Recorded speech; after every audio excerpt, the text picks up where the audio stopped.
Hace como tal ya varios días pregunté en TikTok por mujeres en Venezuela que hubiesen tenido cierta situación donde hayan sufrido violencia y entonces se preguntaba por cómo ha sido su experiencia cuando intentaron reportarlo al sistema judicial o a las autoridades. Obtuve varias respuestas, todavía estoy abierta a recibir ciertos testimonios. El objetivo de esto es poder recopilarlo dentro de una investigación particular que estoy realizando y específicamente iría sobre cómo el sistema en Venezuela trata a las mujeres que hayan sido víctimas de violencia. Y en particular tengo un caso por acá que es bastante interesante, que es el de una mujer, una madre, a la cual yo voy a llamar Silvi. Ella me cuenta su desgarradora historia y tengo el consentimiento de ella para poder leerla en un vídeo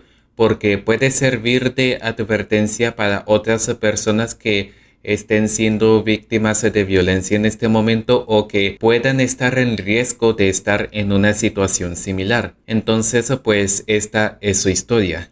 Cuando vino el primer golpe fue en casa de su mamá, un domingo de elecciones. Mi hijo no tenía ni un año, estaba ebrio y me golpeó en la cara. Y por la impresión me tiré al suelo. Me cogió a patadas. Te estoy diciendo que yo tenía 20 años recién cumplidos y una cesárea hace 6 meses. Corrí con mi bebé al cuarto de su hermana, quien yo creía que era mi mejor amiga, y ella lo metió en la ducha a punta de golpes y regaños con todo y ropa. Sinceramente creo que fingí estar más ebrio de lo que estaba. Y su hermana me dijo, si tú decides hacer algo, lo vamos a respetar, pero no cuentes conmigo ni con mi familia para testificar, porque para mal o para bien es mi hermano. Con semejante argumento, yo sola, deprimida, con un coñazo en la mitad de toda la cara, ¿qué iba a hacer?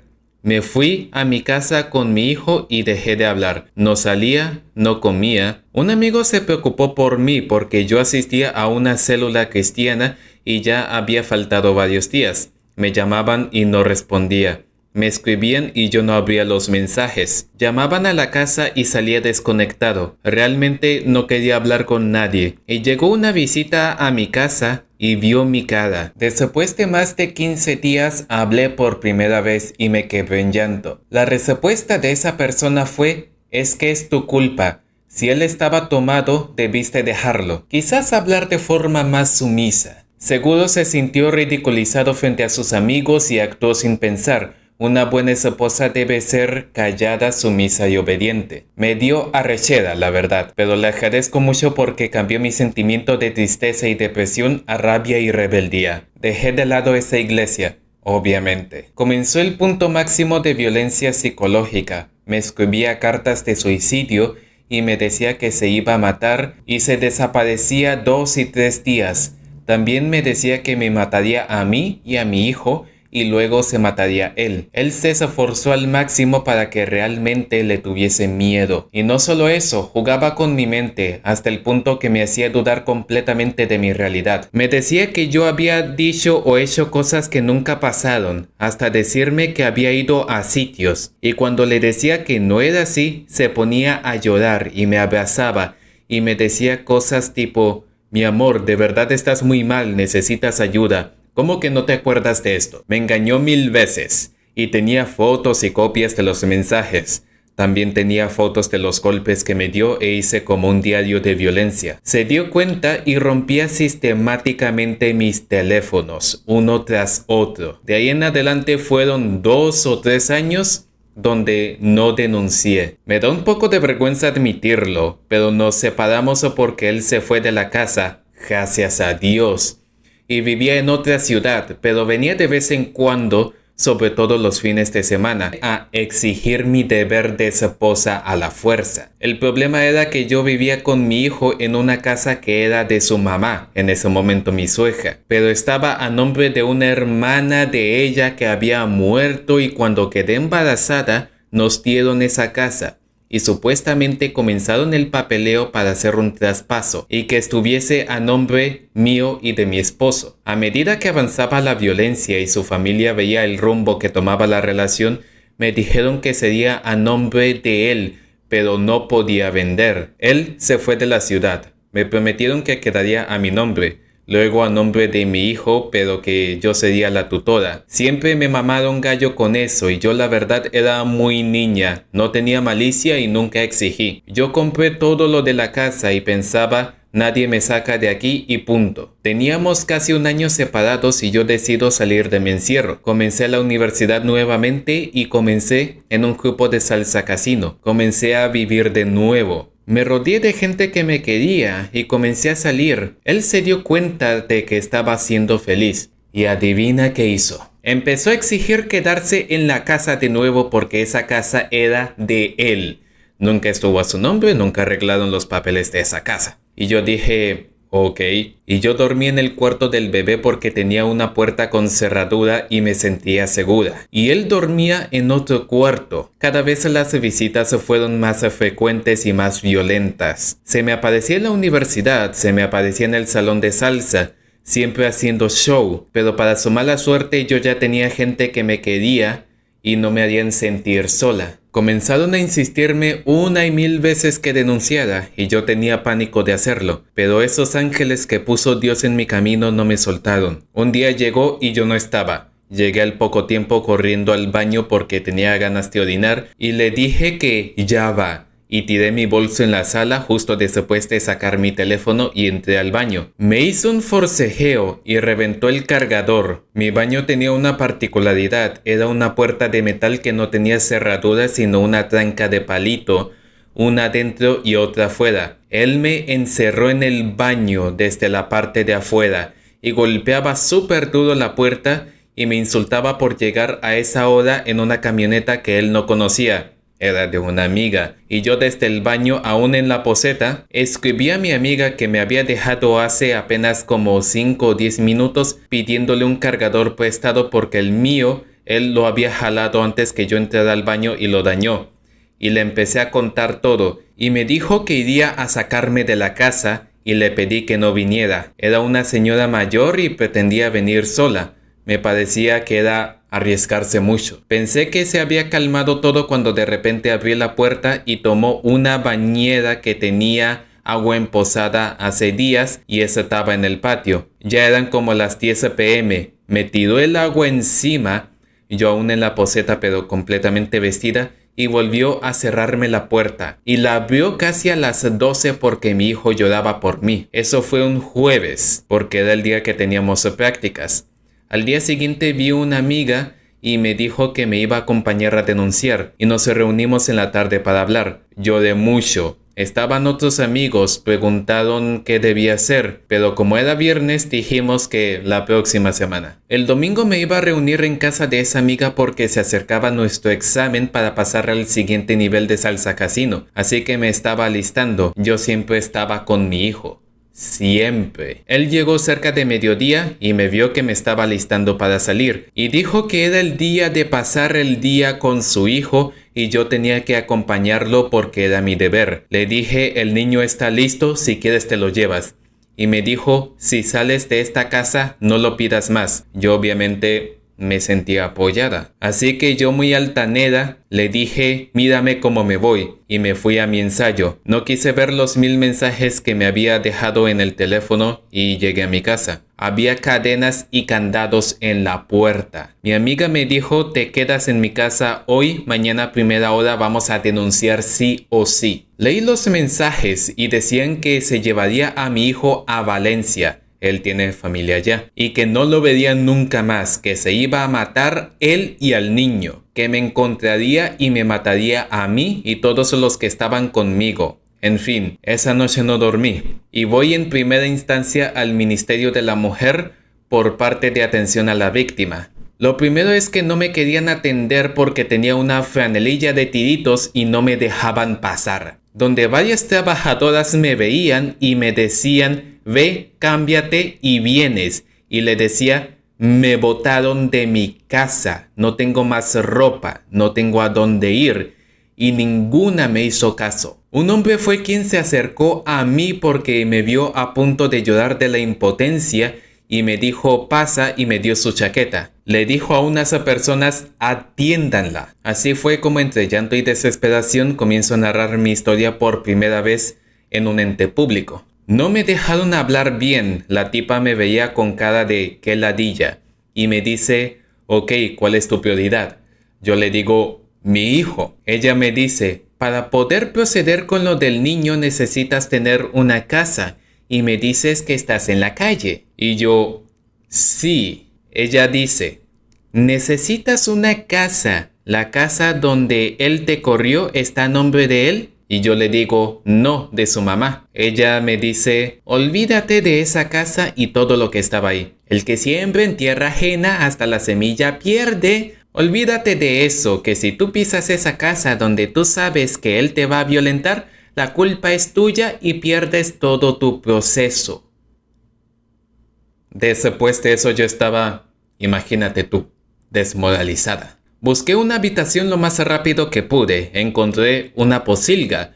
El mismo día que me iba a mudar me llama mi aún suegra y me dice, mira, ¿y cuándo vienes a buscar a tu niño pues? Yo me lo tuve que traer al trabajo porque no tenía con quién dejarlo. A mí se me iluminó la vida y le pregunté por el papá de mi hijo y me dijo que él se había ido el lunes a primera hora. Salí como flecha veloz y lo busqué. Yo más tranquila porque tenía a mi hijo conmigo, volví al Ministerio de la Mujer. Me dijeron qué debía hacer para colocar la denuncia en Casa de Convivencia y Paz, un sitio donde se iba a mediar. Y le dije, no, ¿cómo me van a poner a ese hombre enfrente? ¿Acaso están locos? ¿Dónde está la protección? Al poco tiempo se enteró dónde vivía y entró a mi residencia y me agredió. A todas estas ellos nunca me dieron nada escrito como tal. Por esto yo fui a la policía. Yo puse la denuncia. Por primera vez un agente que aparentemente me tomó en serio.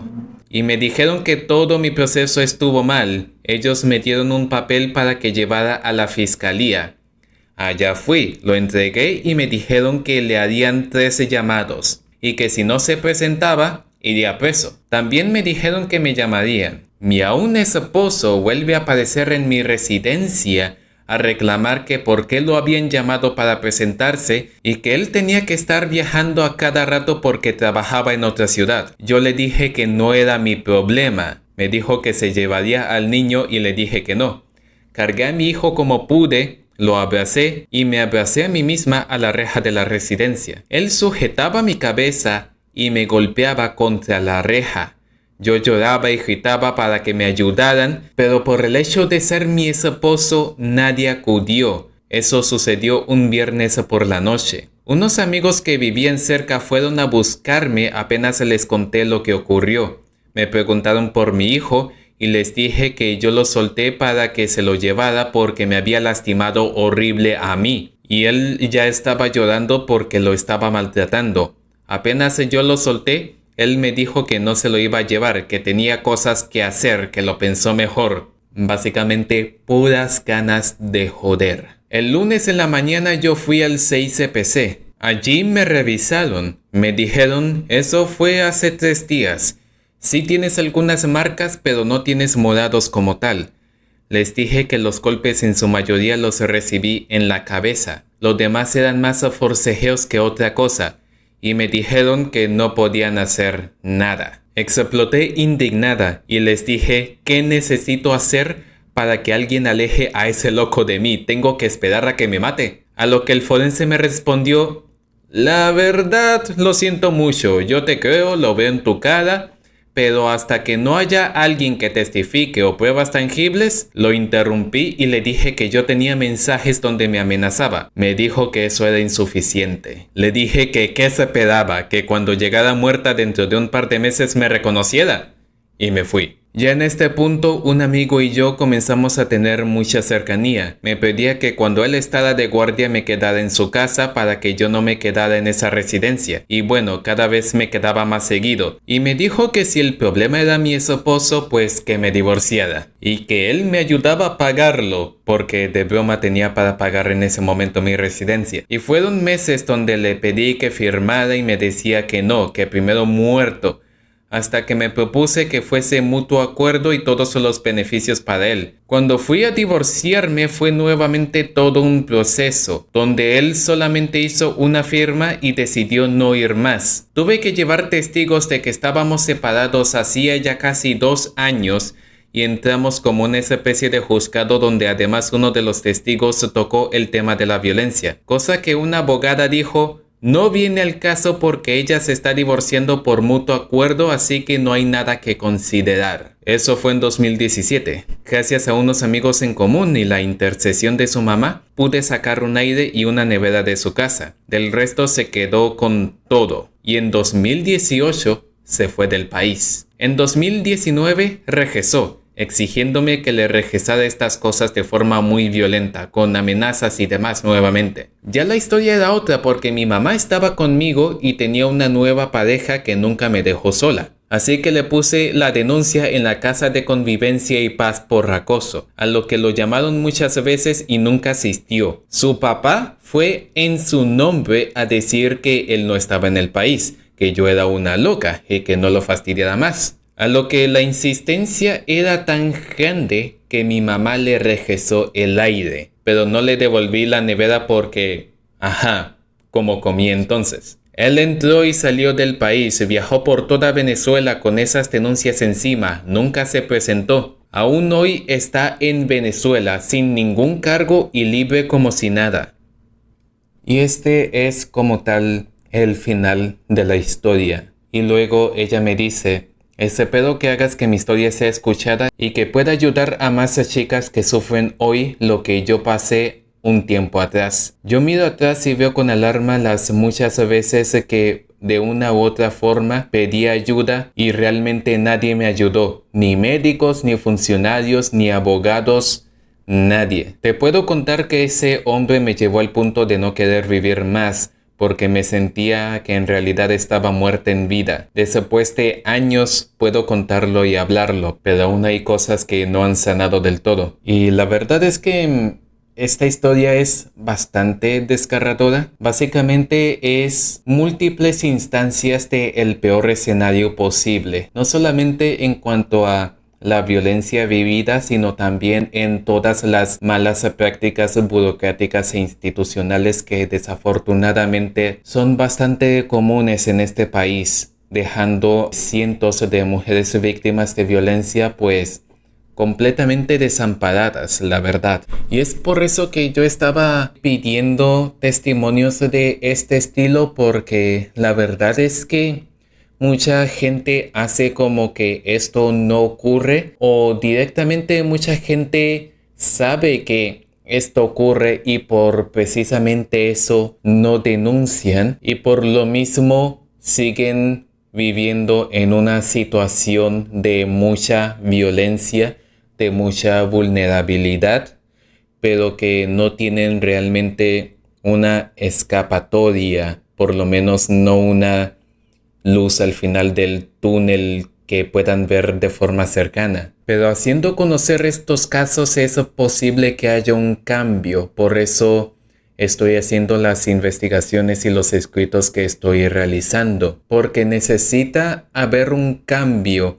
Algo necesita mejorarse. Muchas cosas necesitan mejorarse drásticamente y rápidamente. Y no podemos dejar que más mujeres sigan siendo víctimas de violencia y que básicamente sean completamente abandonadas, no solamente institucional sino también socialmente, porque desafortunadamente la sociedad también es cómplice en este tipo de situaciones. Y pues esta historia ha sido bastante difícil de leer, pero creo que ha sido bastante necesario y ese pedo le pueda servir a alguien como un apoyo, una motivación para poder salir de la propia situación que estén enfrentando. A quien esté escuchando esto les digo que no están solas. Busquen una red de apoyo, busquen gente que de verdad se preocupen por ustedes, que pueda realmente ayudarles a salir de este tipo de